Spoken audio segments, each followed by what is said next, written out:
Ok, donc on va démarrer. Bonjour à toutes et tous qui êtes connectés avec nous sur ce premier webinaire. Donc, bienvenue à tout le monde aux 48 heures de l'achat responsable en Grand Est, un événement qui est organisé par la CRES Grand Est, la Chambre régionale de l'économie sociale et solidaire. Donc, c'est un événement qui va mettre en lumière pendant 2 jours l'achat socialement et écologiquement responsable et toutes les solutions qui sont portées par les acteurs de l'ESS pour une économie porteuse de sens. Donc, en effet, en tant que particulier et en tant que professionnel, on réalise des actes d'achat au quotidien. Et tous ces achats, ils ont un impact social, économique, environnemental. Donc, durant ces 2 jours, on va essayer de vous donner les clés pour développer un achat à impact. Pardon. Et cet achat responsable, c'est aussi pour nous un levier de développement pour les territoires. Donc aujourd'hui, on est sur ce premier webinaire. On va accueillir Francis Kern, qui est le président du Colécosol, et Claire Yel, qui est déléguée générale du Colécosol. Donc, ils vont nous parler de l'intégration du commerce équitable dans la politique d'achat jusqu'à 14h15. Donc, on a 3 quarts d'heure ensemble. Et puis, on a prévu, suite à la présentation, un temps de questions-réponses. Donc, vous pourrez aussi poser vos questions à ce moment-là. Donc, sans plus tarder, je vais laisser la parole directement à Francis Kern et Claire Yel. Bonjour à toutes et à tous. Merci pour cette présentation. Alors, on est ravis de partager ce moment avec vous pour parler donc du commerce équitable dans la politique d'achat responsable. C'est vrai que c'est un des leviers au niveau social, environnemental et bien sûr économique pour agir sur notre manière de consommer. En tant qu'association, nous avons un rôle à jouer aussi bien auprès des collectivités que des entreprises, des individus, étant donné que nous sommes tous des décideurs économiques dans le sens où nous consommons. Voilà. Donc aujourd'hui, nous allons aborder le sujet du commerce équitable dans la politique d'achat. Oui, moi je voulais juste remercier la CRES Grand Est pour cette initiative dans le cadre du mois de l'économie sociale et solidaire en novembre. C'est vrai que cette année, c'est vraiment difficile puisqu'on ne peut pas organiser aux 4 coins de la grande région des manifestations et que j'espère que ce cycle de webinaire et cette initiative sur ces 2 jours voilà, permet au moins d'être présent, de se rencontrer et d'échanger.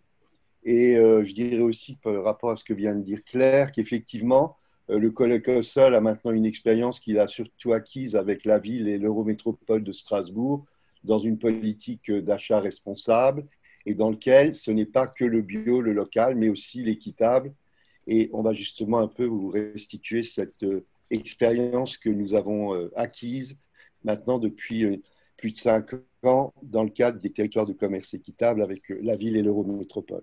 Oui, et peut-être aussi un petit mot pour dire qu'effectivement, le format qui est court et permet aussi d'éveiller la curiosité de certains qui ne sont pas forcément de grands connaisseurs de commerce équitable, de la manière de l'intégrer dans la politique d'achat. On va aussi vous donner des outils pour pouvoir aller plus loin dans ce domaine.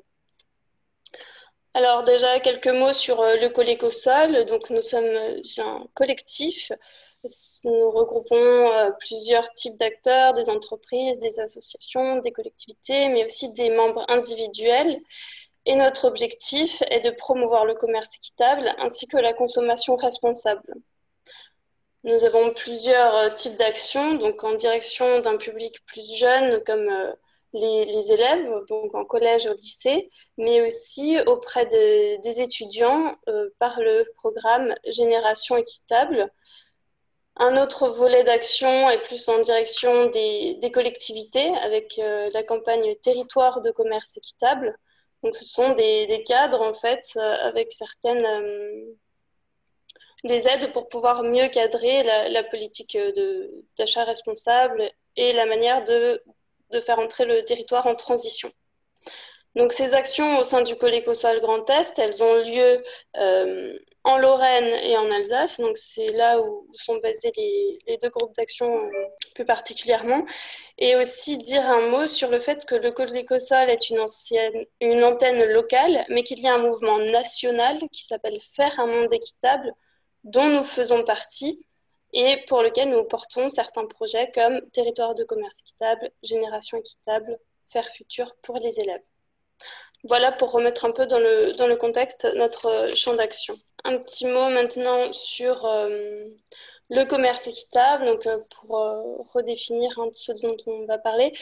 Le commerce équitable est un partenariat qui assure aux producteurs une rémunération juste et des conditions de travail décentes, tout en garantissant aux consommateurs des produits de bonne qualité et dans le respect de l'environnement.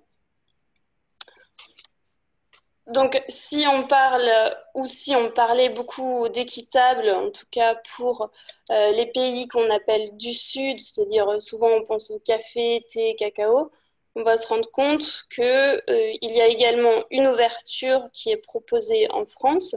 Et là, je vais demander à Francis de compléter, et notamment par cette loi Hamon, loi de l'ESS de 2014.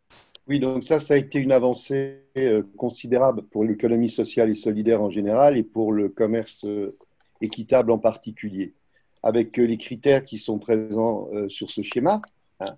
D'abord, l'idée de traçabilité qu'on retrouve dans la loi, la traçabilité des produits, et comme on vient de dire, c'est vrai aussi bien pour des produits qui viennent du Sud, du café, du thé ou du cacao, ou des bananes, que pour des produits aujourd'hui qui sont des produits de proximité, avec lesquels, on en parlera après, il y a cette dimension du commerce équitable dit Origine France. Deuxième volet, c'est la sensibilisation et l'éducation des consommateurs. Et comme vient de le rappeler, mentionné plutôt clair à l'instant, entre autres Faire Futur, qui est donc un programme national dans lequel on mène un travail de sensibilisation, d'éducation dans les établissements scolaires et aussi en direction des consommateurs. Enfin, sur l'un des autres points clés dans la loi Hamon sur le commerce équitable, c'est que le prix doit découler, il doit effectivement refléter d'abord des coûts de production, ce qui malheureusement, lorsqu'on prend que les prix de marché, ce n'est pas le cas. Hein, il y a une offre et une demande qui fait que les prix peuvent énormément varier et peuvent tomber bien en dessous du coût de production pour les producteurs. Et c'est vrai aussi bien pour le producteur de coton ou de cacao dans les pays en Afrique, que ça l'est pour, on le sait aujourd'hui, le producteur, l'éleveur qui fait du lait en France, où là aussi, scandaleusement, les prix sont souvent inférieurs à leur coût de production. D'où la nécessité d'avoir des négociations entre producteurs et collecte et organismes de collecte et de distribution pour arriver à avoir un prix qui soit une sorte de prix garanti. L'autre élément clé dans le commerce équitable, c'est effectivement l'existence d'une prime qu'on appelle souvent prime de développement et qui se fait pour des projets collectifs. Et ça aussi, ça a été vrai d'abord dans les pays du Sud pour que les coopératives, puisque souvent ce partenaire sont des coopératives, elles puissent installer des étals, décider de construire une école, un dispensaire pour la santé, remettre en état les routes, puisqu'il faut pouvoir écouler sa production, donc de réaménager les pistes. Voilà à quoi peut servir non seulement un prix juste, mais aussi une prime de développement. Enfin, le fait est qu'on est dans la durée pour éviter ce que je viens de dire, ce qu'on appelle souvent la volatilité des prix sur les marchés qui varient au jour le jour et de mois en mois, comment un producteur peut arriver à savoir ce qu'il va avoir comme revenu et comment il peut savoir ce que le lendemain lui réserve. Et donc, il y a des contrats de 3 ans qui sont relativement longs lorsqu'on regarde l'évolution des prix de marché, qui est le 5e critère qu'on prend en compte ici dans le cadre de la loi Hamon. Et enfin, la gouvernance démocratique. Et là, ça, c'est une caractéristique de l'économie sociale et solidaire en général, de varier, que ce soit dans des coopératives, des associations, des fondations, dans les grandes familles de l'économie sociale et solidaire, d'avoir cette gouvernance démocratique, une personne, une voix. Nous, elle se traduit comment? On a passé récemment un montage sur le coton sur le chemin du coton fait par Max Havelaar France.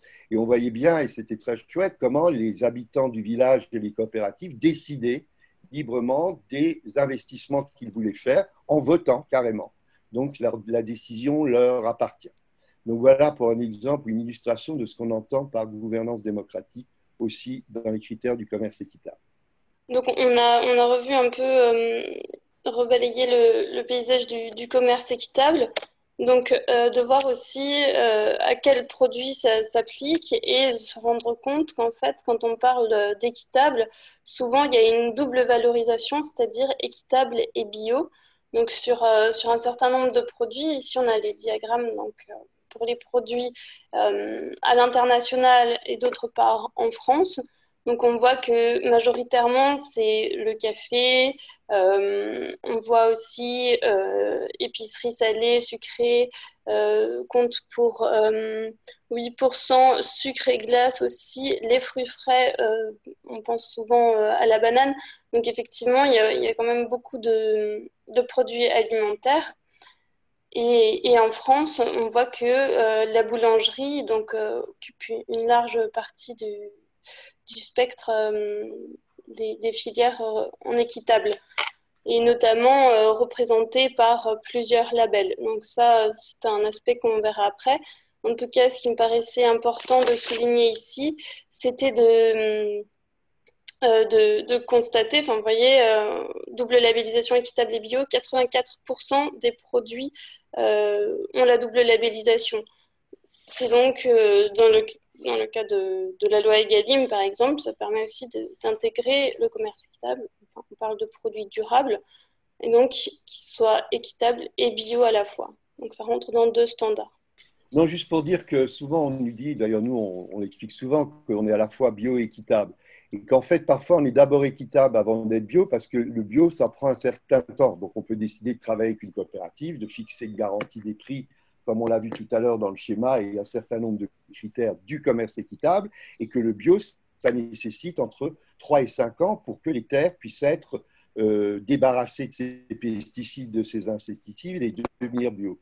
Donc, pour dire que c'est un processus, une transition, pour ça que souvent, on peut se dire, ah, mais eux, ils ne sont pas bio, ils sont équitables. Oui, mais souvent, on s'engage à ce qu'à terme, dans une échelon de quelques années, les producteurs le soient. Et ceci est vrai aussi bien à l'international que dans le cas français. En plus, comme vous le voyez, ça ne cache rien, c'est que le café représente à lui seul la moitié au niveau international, mais c'est aussi le produit, le marché du café, qui est le produit à marché international alimentaire le plus important. Donc ça explique aussi que ça se reflète dans le cadre du commerce équitable.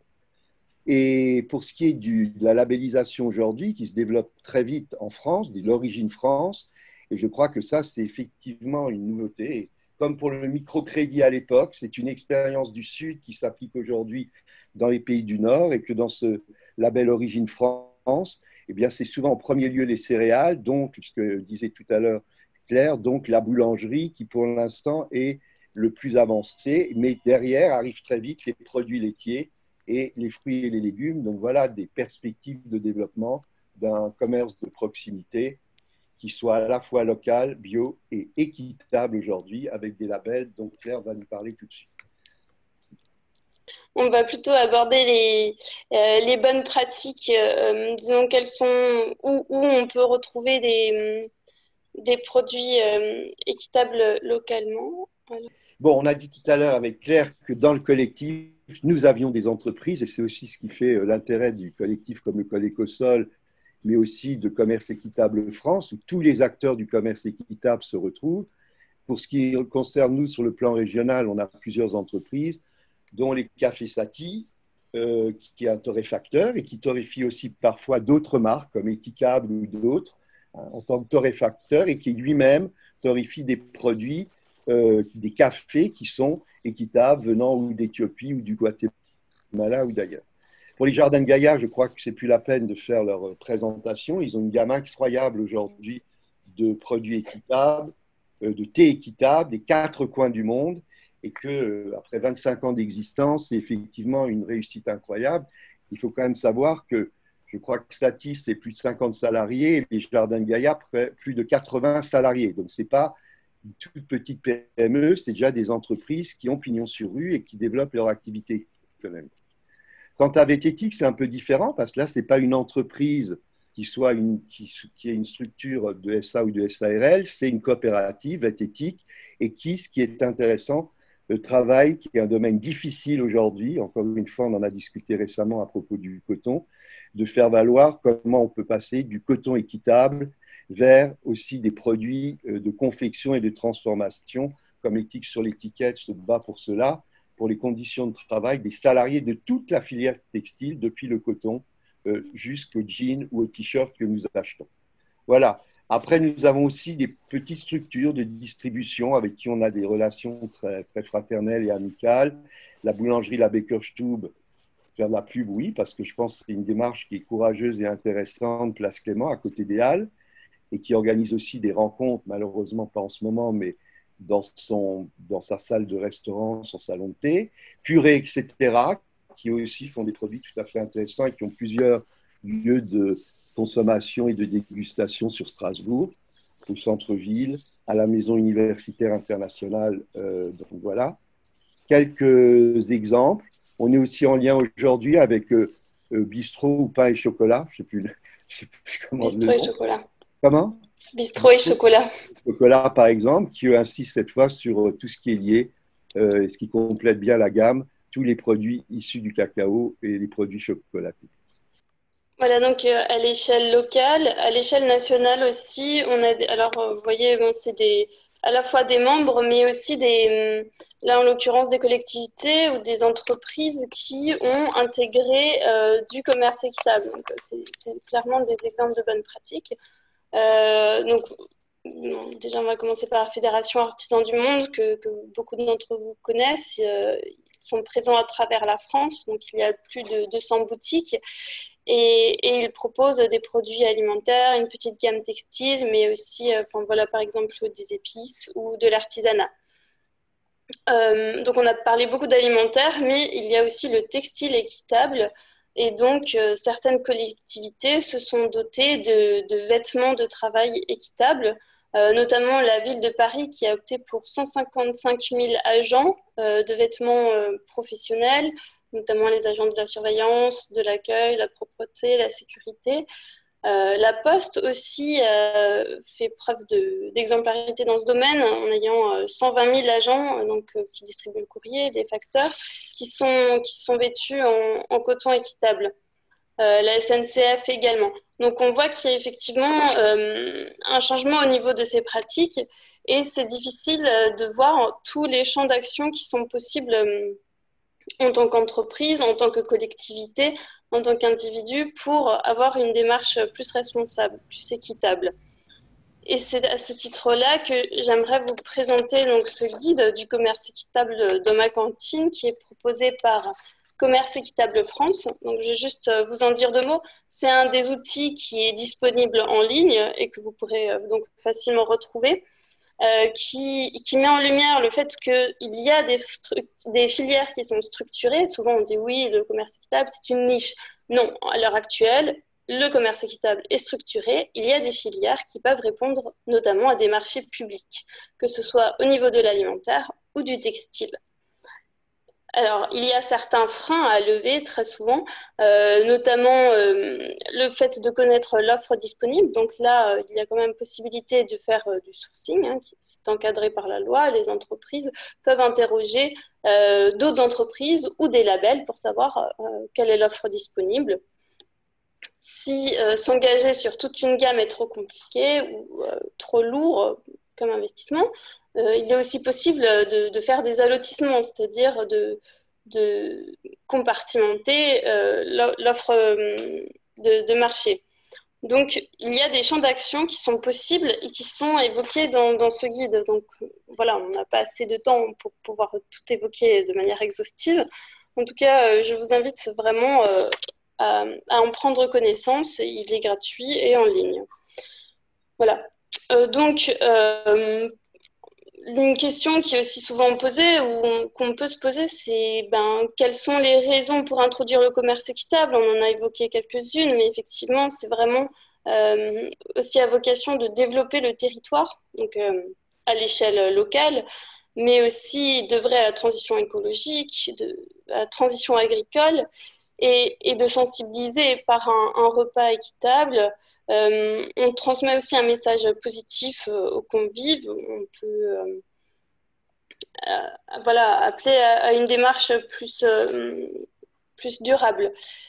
Et cela aussi, notons que la loi Egalim, d'ici 2022, impose 50% de produits durables dans la restauration collective. Donc, il y a un vrai enjeu à être en conformité avec cette loi et le commerce équitable répond en partie à cette obligation légale. Alors, un bref résumé des produits qui sont proposés au niveau du commerce équitable. Donc, ça fait peut-être un petit peu peur quand on voit ça à l'écran. Donc, La diversité, c'est bien. c'est pour résumer un petit peu parce que souvent on est focalisé sur les produits alimentaires. C'est vrai, ils sont là, la filière est disponible aussi. Mais au niveau des produits textiles également, et la distribution automatique aussi. Donc on peut proposer des cafés, des thés, des chocolats chauds. Je ne vais pas passer tout en revue parce que c'était vraiment pour donner un aperçu et ces informations sont disponibles dans le guide que j'ai présenté tout à l'heure. Mais voilà, au moins l'information est ici, est présente. Alors, ces produits, effectivement, sont disponibles. Alors, comment se repérer dans cette jungle des labels? On la nomme souvent comme ça. Pourquoi? Parce que les produits sont de plus en plus verts ou les entreprises de plus en plus vertes, mais il est difficile de pouvoir s'y repérer. Quels sont les logos ou les labels qui en sont vraiment? Donc, pour rappel, un label, pour être nommé ainsi, doit pouvoir être utilisé par une pluralité d'entreprises. Il y a un cahier des charges précis que les produits doivent respecter, et ce, de la production à la distribution. Donc, c'est effectivement toute la chaîne de valeur qui est labellisée. Et ça, c'est un élément indispensable parce qu'il y a de plus en plus d'entreprises qui créent des propres initiatives et en fait s'auto-certifient. Donc, il faut remettre les choses à plat et se concentrer sur un certain nombre de labels qui répondent à cette nécessité de neutralité avec un organisme certificateur. Oui, pour dire que, par exemple, donc là, Claire les a bien classés en trois, c'est-à-dire en trois catégories. Et là, ce sont vraiment les 8 labels qu'on peut nous certifier équitables, donc, ils sont membres, ces organismes de labellisation sont membres de Commerce Équitable France et avec qui on a de véritables garanties. Donc, historiquement, vous connaissez Fairtrade Max Havelaar, qui est en fait au niveau international Fairtrade International, FTI. Producteurs paysans, c'est un label qui est beaucoup plus centré nord-sud sur le soutien à l'agriculture paysanne et aux coopératives. J'allais dire, pas seulement sur la dimension commerciale, mais aussi sur le soutien aux producteurs. Les autres le sont aussi, mais eux, du producteur paysan, insistent beaucoup sur cette dimension. Et entre autres, c'est la coopérative Équitable, dont vous avez déjà vu la marque dans les grandes surfaces, qui est à l'origine de ce label. Pour les labels suivants, juste pour dire un mot, donc l'autre grand label international, c'est WFTO, auquel participent par exemple les Jardins de Gaïa, et Fair for Life, qui est en fait une émanation de l'agriculture bio, puisque c'est EcoCert qui est à l'initiative de ce label de commerce équitable, EcoCert Bio de Fair for Life, etc. etc. Donc, vous avez à droite les deux pour l'instant, labels qui concernent vraiment les produits qu'on disait commerce équitable Nord-Nord. Alors, pour information, donc, ces labels sont détaillés et analysés dans ce guide international des labels de commerce équitable, proposé également par Commerce Équitable France et d'autres partenaires, que vous pourrez retrouver également en ligne. Voilà, ça c'est pour aller plus loin sur les labels.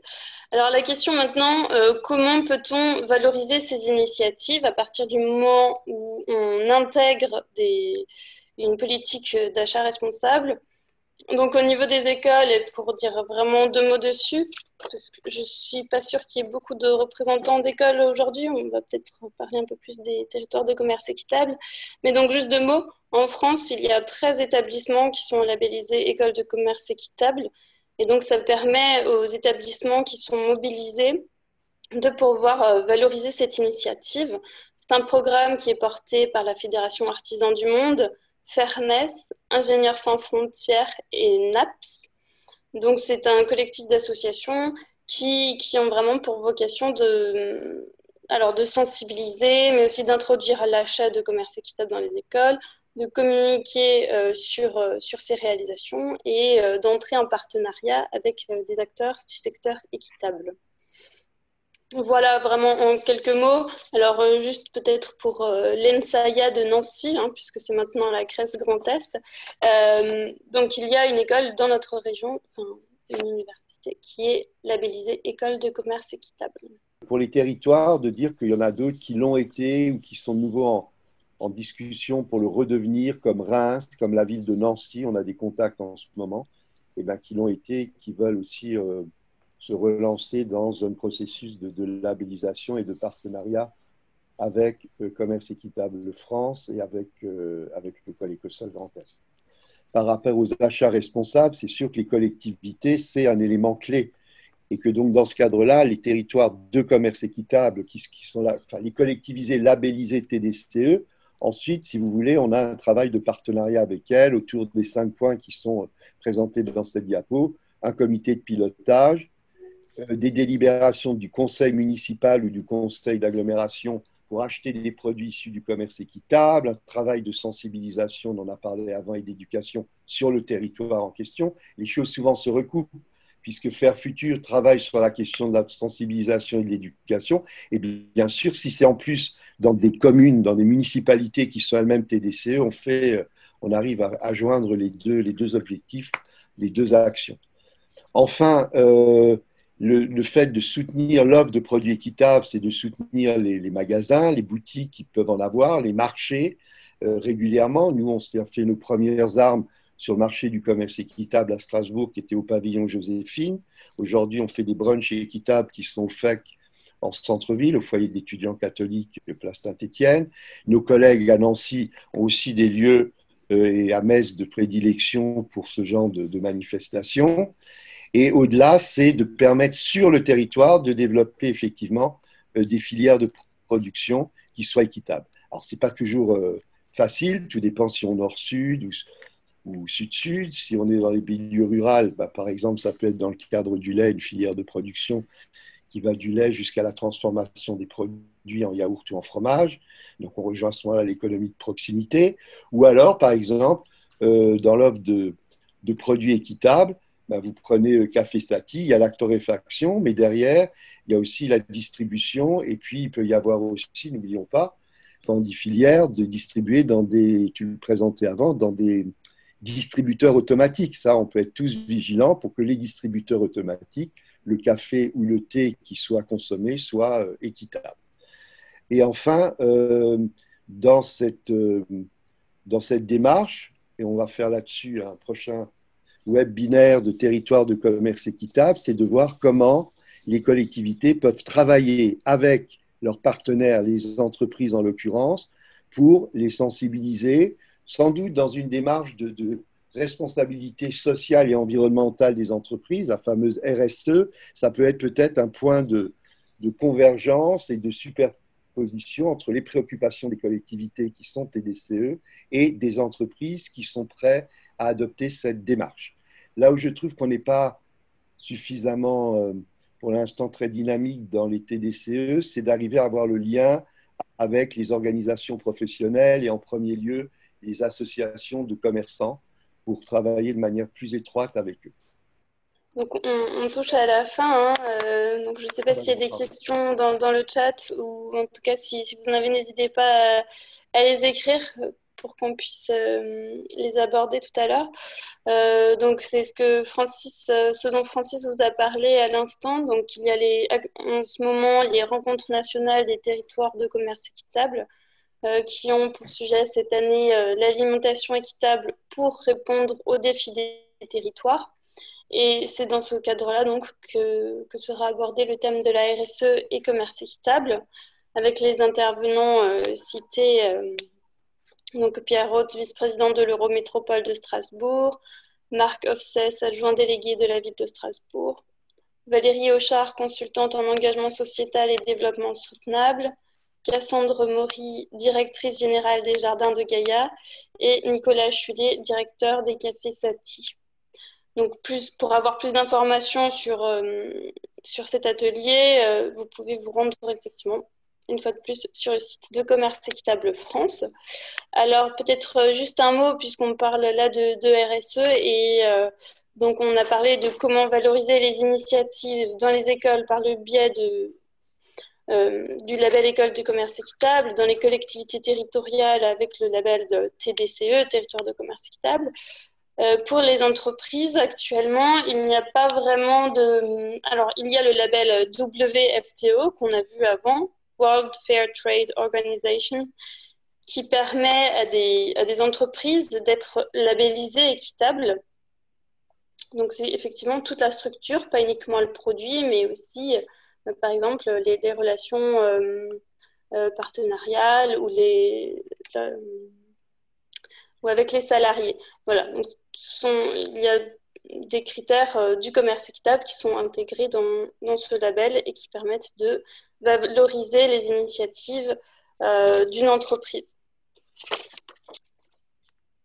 Donc, nous arrivons au bout de cette présentation. Alors, d'abord, un grand merci à vous de nous avoir suivis, d'être avec nous. Donc, excusez-moi, il y a une question dans le chat. C'est ce que je viens de voir. Voilà, une participante qui demande, enfin, ou un participant, pardon, la différence entre les produits durables et les produits équitables. Oui. Alors, en fait, c'est souvent les labels UTZ et Rainforest, par exemple, qu'on appelle labels durables. Et en fait, ce sont des labels qui ont surtout un volet environnemental, en fait. L'aspect économique et ce qu'évoquait Francis au niveau de la volatilité des prix n'est absolument pas pris en compte. Donc, c'est vraiment au niveau environnemental et donc un peu social, mais au niveau économique, il n'y a pas d'études qui démontrent une réelle amélioration des conditions de vie des producteurs. Alors que les produits équitables, ça repose vraiment sur ces trois piliers et les autres qu'on a évoqués dans le cadre de la loi de l'ESS. D'ailleurs, on peut faire, par rapport à ce que vient de dire Claire, on peut faire aussi la remarque, on a ce problème dans le commerce équitable, y compris Nord-Mort. Vous avez par exemple C'est qui le patron ou d'autres sigles de ce type ou d'autres logos, où en fait, ils jouent sur la question en disant c'est le consommateur qui choisit, etc., etc., les produits qu'il veut. Donc, il y a plein de choses qui se font, mais là aussi, il n'y a aucune garantie. Les critères présentés dans la loi de 2014 ne sont pas forcément respectés. C'est-à-dire, en fait, ils contournent ou ils restent dans le, j'allais dire, dans le non-dit. Voilà, dans le non-dit sur beaucoup. Alors, on se donne une image, c'est plus dans l'offside, ce qu'on appelle un peu le greenwashing. On va plus être dans l'image que dans la réalisation effective. Alors après, on n'est pas sectaire, la question n'est pas de dire il y a les bons et les mauvais, mais enfin, c'est d'avoir une réelle démarche, on l'a dit avant, qui soit transparente et qui fait qu'on dit, voilà les critères qui permettent de dire que. Et très souvent, dans les produits durables, on a eu même une formation, moi j'y étais pas, je ne sais pas si Claire l'avait suivi, de CEF sur justement Rainforest et UTZ, pour voir comment eux mettent les choses. Alors il y a heureusement quelques avantages qui sont, et comme par hasard, ce sont les grandes multinationales qui plus facilement arrivent ou sont prêts à accepter des labels comme Rainforest ou UTZ. Et non pas, bien sûr, des coopératives et tout. Donc, vous voyez, il y a un peu deux mondes là qui se superposent. Alors, il y a un effort qui est fait, mais il est quand même extrêmement limité. Comme le disait avant Claire, on essaye de respecter sur le plan environnemental, on va planter des arbres, en contrepartie des endroits où on a fait de la déforestation pour des plantations. Vous voyez, mais on n'est pas du tout dans le dispositif aussi complet que celui qu'on vient de voir, les trois piliers dont on parlait, le fait de tenir compte de la situation des producteurs. Si vous voulez, moi je voudrais bien, quand même, c'est un point clé, c'est aussi le prix, la garantie du prix, mais aussi les conditions de travail des producteurs et les avantages qu'ils peuvent en retirer. Et souvent, je suis désolé, UTZ Rainforest ou c'est qui le patron? Eh ben, on n'en sait pas trop ce qu'il y a derrière. Hein, voilà. Disons, l'objectif est de répondre en fait à une demande, hein, parce que les consommateurs sont quand même demandeurs de plus de responsabilités de la part des entreprises. Et ce sont ce sont des labels pour le coup, mais qui répondent vraiment à un besoin du marché globalisé. Et le but, c'est de répondre à cette demande en fait. Donc, au niveau des garanties, c'est quand même assez limité. Mais on peut dire toujours moins pire que d'autres initiatives de marque. Vous voyez, sur certains produits, il y a carrément des logos qui correspondent à des initiatives que des enseignes en fait mettent en place elles-mêmes. Et donc, il y a très très peu de transparence à ce niveau-là, puisque ce sont elles qui mettent en place le cahier des charges, qui se certifient. Et l'accessibilité à ce cahier des charges est très très compliquée. Donc, il y a vraiment un enjeu à remettre de la lisibilité autour des labels et à s'assurer que ce sont bien les valeurs du commerce équitable qui sont défendues et pas de... Alors, on parlait de greenwashing. À l'heure actuelle, il y a du fairwashing aussi, hein, Voilà. de, du blanchiment d'équitable. J'ai lu ça dans un article. C'est vraiment de ça dont il s'agit, en fait. Hein, donc, de réutiliser des valeurs qui ne sont en fait que pour donner une image responsable à une entreprise. C'est clair qu'il y a des problèmes réels et très compliqués à régler. Je vous prends un exemple, c'est un débat qui traverse le mouvement du commerce équitable, qui est le fait que Max Havelaar peut labelliser des produits. Par exemple, qu'est-ce que vous faites quand vous avez du cacao qui répond aux critères équitables dans des produits, je les cite, tels que des Mars ou des Kit Kat? Vous voyez, vous connaissez tous plus ou moins Kit Kat ou Mars. C'est une vraie question. Alors, il est vrai que le cacao est équitable, mais de l'eau, dans notre volonté de consommer autrement, d'éviter les excès de sucre, etc., ou de la mauvaise consommation, comment on concilie des critères de commerce équitable avec cette vision? Donc, il y a ceux qui rejettent, c'est pour ça que vous avez aujourd'hui un certain nombre de labels beaucoup plus contraignants là-dessus, mais la réponse aussi de Max Havelaar, c'est de dire, mais les producteurs de cacao, en l'occurrence c'est du cacao équitable, ont besoin de débouchés, on est souvent en manque de débouchés, donc on ne peut pas se permettre, j'allais dire, c'est le cas de dire, de faire la fine bouche. Il faut bien qu'on l'accepte aussi. Donc, on a quand même trouvé un compromis qui est que là, il y a un label spécial ingrédient pour dire oui, on reconnaît que le cacao dans ce produit est équitable et ça ne veut pas dire qu'on considère voilà, que le produit dans son ensemble l'est, c'est tel ou tel de ces ingrédients. C'est juste, j'ai pris ça comme illustration pour dire que c'est vrai que les choses ne sont pas claires ou obscures, c'est que il y a des moments où on a besoin de faire des compromis, il y a des critères différents. Et je trouve que l'exemple justement de ce type de produit chocolaté montre bien où se trouve la frontière entre les deux. Il est clair que pour nous, dans le commerce équitable, ce qui compte d'abord, c'est de soutenir des coopératives qui font des produits du cacao de qualité qui soient vendus sous forme de chocolat, tablettes de chocolat ou de chocolat brut, et non pas sur des produits entre guillemets transformés. Enfin, pas entre guillemets, de produits largement transformés. On arrive au terme de ce premier webinaire et comme on va parler d'achat responsable pendant 48 heures, on a un second webinaire qui va bientôt démarrer. Donc, merci beaucoup en tout cas à Francis Kern et Clairiel du Colecosol pour ce premier temps de présentation et de partage. Vous pouvez aussi trouver des éléments d'information sur le site internet acheterresponsablegrandest.org pour en savoir plus. Et donc, les 48 heures continuent avec un prochain webinaire à 14h30 où nous allons accueillir l'Union nationale des associations de tourisme, l'UNAT, avec Romain Lot, le coordinateur, et Laetitia Loctin. Et on parlera à ce moment-là du tourisme social et solidaire. Donc, pour ceux qui veulent suivre ce second webinaire, il suffit de rester en ligne sur la plateforme Zoom. Et pour les autres, bonne continuation à tous et bonne après-midi. Et merci à la classe Grand Est de nous avoir fait ouvrir ce moment sur les achats responsables. Bien, merci à vous. Merci. Au revoir. Très bonne journée à tout le monde. Également, Au revoir. Merci beaucoup. Merci. Au revoir.